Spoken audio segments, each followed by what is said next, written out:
Hello friends, आप सभी का स्वागत है हमारे चैनल जीएसआर एजुकेशन चैनल में। तो चलिए स्टार्ट करते हैं आज की वर्कशीट। यह वर्कशीट शिक्षा निदेशालय के द्वारा दी गई है। Worksheet number 32। ये साइंस की वर्कशीट है, क्लास 6 की। वर्कशीट स्टार्ट करने से पहले सबसे पहले अपना नाम डालेंगे, फिर अपने क्लास टीचर का नाम डालेंगे। तो चलिए वर्कशीट स्टार्ट करते हैं। हमारा टॉपिक है भोजन के घटक। ओके, तो हमारा यही टॉपिक चल रहा है और यही चैप्टर चल रहा है। चैप्टर है सेकंड। तो चलिए नीचे देखते हैं। कार्बोहाइड्रेट ऊर्जा देने वाले पोषक होते हैं। तो मतलब कार्बोहाइड्रेट होता है वो हमें ऊर्जा देते हैं।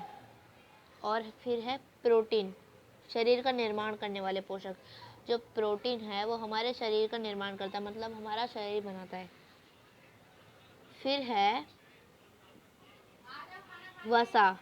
वसा हमारे शरीर में ऊर्जा के स्रोत के रूप में है। जो वसा है वो हमारे शरीर में ऊर्जा देता है। फिर है विटामिन और खनिज लवण, शरीर को सामान्य रूप से कार्य करने के लिए आवश्यक पोषक हैं। जो मतलब विटामिन है ना, विटामिन और खनिज लवण वो हमारे शरीर में बराबर काम करते हैं। ओके, तो नीचे देखते हैं। और ये सब ना पानी से रिलेटेड होता है, क्योंकि यहाँ पे जो हमारा मेन पॉइंट है वो पानी दे रखा है। नीचे है प्रत्येक में सही विकल्प का चयन करिए। जो मतलब यहाँ पे सही मतलब टिक द करेक्ट दे रखे हैं। Tick the correct. ओके, तो हमें यहाँ पे सही का निशान लगाना है। तो चलिए स्टार्ट करते हैं। पहला है प्रोटीन। प्रोटीन होता है शरीर के निर्माण के लिए। अभी हमने ऊपर यही पढ़ा था, शरीर के निर्माण करता है प्रोटीन। तो शरीर के निर्माण करने के लिए होता है प्रोटीन। फिर है स्टार्च का उदाहरण। स्टार्च का उदाहरण है कार्बोहाइड्रेट। ओके, सी है कार्बोहाइड्रेट स्टार्च का उदाहरण है। उसके बाद है स्टार्च की उपस्थिति की जांच की जाती है आयोडीन से। आयोडीन विलयन से हमारे स्टार्च की उपस्थिति की जांच की जाती है। ओके, तो फिर है हमारा क्वेश्चन। सोचिए और तब उत्तर दीजिए। पानी पीना क्यों आवश्यक है जबकि यह कोई ऊर्जा नहीं देता? तो ये क्वेश्चन दे रखा है कि जो हम पानी पीते हैं वो हम क्यों पीते हैं, क्यों आवश्यक है वो हमारे शरीर के लिए, और जबकि वो उसमें कोई ऊर्जा नहीं होती है। तो चलिए इसका आंसर देते हैं। तो देखिए हमारा फर्स्ट आंसर है इसलिए पानी शरीर के लिए ज़रूरी है। शरीर में तरल पदार्थों का उपयोग पाचन, लार का निर्माण, पोषक तत्वों का वहन और शरीर का तापमान बनाए रखने में होता है। तरल पदार्थों की कमी होने पर मस्तिष्क थ्रस्ट मैकेनिज्म यानी प्यास लगने का अनुभव करता है।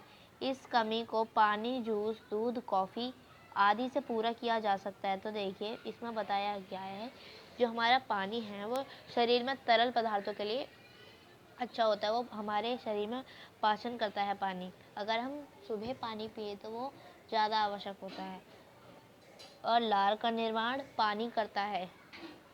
और पोषक तत्वों की बात आई तो पोषक तत्वों का वहन और शरीर का तापमान बनाए रखने में होता है। जो पोषक तत्व इसमें जो होते हैं ना वो हमारे शरीर का तापमान बनाए रखने के लिए होते हैं।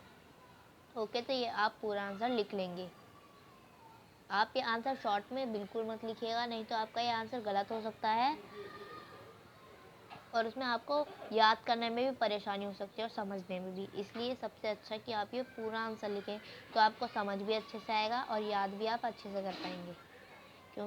क्योंकि जब हम समझ लेते हैं अच्छे से तो जब ही याद होता है, रटते नहीं हैं। ओके, अब हम नेक्स्ट क्वेश्चन देखते हैं। तो देखिए नेक्स्ट क्वेश्चन है हमारा, यदि आपकी मित्र रोज़ आलू चिप्स लाती है, ओके, आप अपने मित्र को उसकी इस खाने की आदत के लिए क्या सुझाव देंगे? जैसे हमारा कोई दोस्त डेली आलू चिप्स खाए, जो पैकेट आता है चिप्स का वो डेली खाए, तो हम उसे क्या सुझाव देंगे जिससे उसकी ये आदत छूट जाए? तो चलिए इसका आंसर देखते हैं। तो देखिए इसका आंसर है मैं अपने मित्र को सलाह दूंगी कि उसे आलू चिप्स ज़्यादा नहीं खानी चाहिए। उसको इससे कार्बोहाइड्रेट तो मिलता है, परंतु उससे बाकी पोषक तत्व नहीं मिलेंगे, जिससे कि आलू चिप्स में होने वाली वसा हमारे शरीर को हानि पहुंचा सकती है। तो देखिए, जो कार्बोहाइड्रेट तो मिलेगी उसे चिप्स में, क्योंकि चिप्स में आलू में कार्बोहाइड्रेट होता है, लेकिन जो पोषक तत्व हैं उसे नहीं मिलेंगे, क्योंकि उसमें बाकी पोषक तत्व होते ही नहीं है। और हम आलू चिप्स ही खाएं तो क्या हम अपना पूरा जीवन उसमें बता सकते हैं आलू चिप्स खा खा के? नहीं ना, हमारा शरीर भी खराब होगा और हम भी खराब होंगे और हमारा पेट भी। और जो उसमें वसा होती है ना, तो हम डेली आलू चिप्स खाएंगे तो हमारे शरीर को खाली वसा और कार्बोहाइड्रेट मिलेगी, जिससे कि हमारे शरीर को हानि भी पहुंच सकती है। मतलब जो हमारे अंदर का सिस्टम होता है वो ख़राब भी हो सकता है। ओके, तो आप ये आंसर लिख लेंगे। तो चलिए नेक्स्ट क्वेश्चन देखते हैं। तो देखिए, हमारा नेक्स्ट क्वेश्चन है, निम्नलिखित कथन सत्य है या असत्य है? मतलब यहाँ हमारे सही गलत दिए गए हैं। असत्य मतलब होता है नहीं, मतलब गलत, और सत्य मतलब होता है सही। ओके, तो चलिए करते हैं।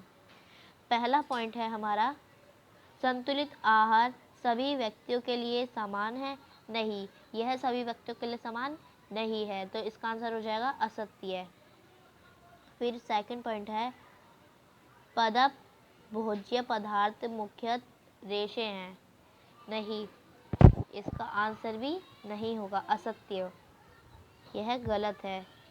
फिर थर्ड पॉइंट है, प्रोटीन हमारे शरीर की टूट फूट की मरम्मत के लिए आवश्यक है।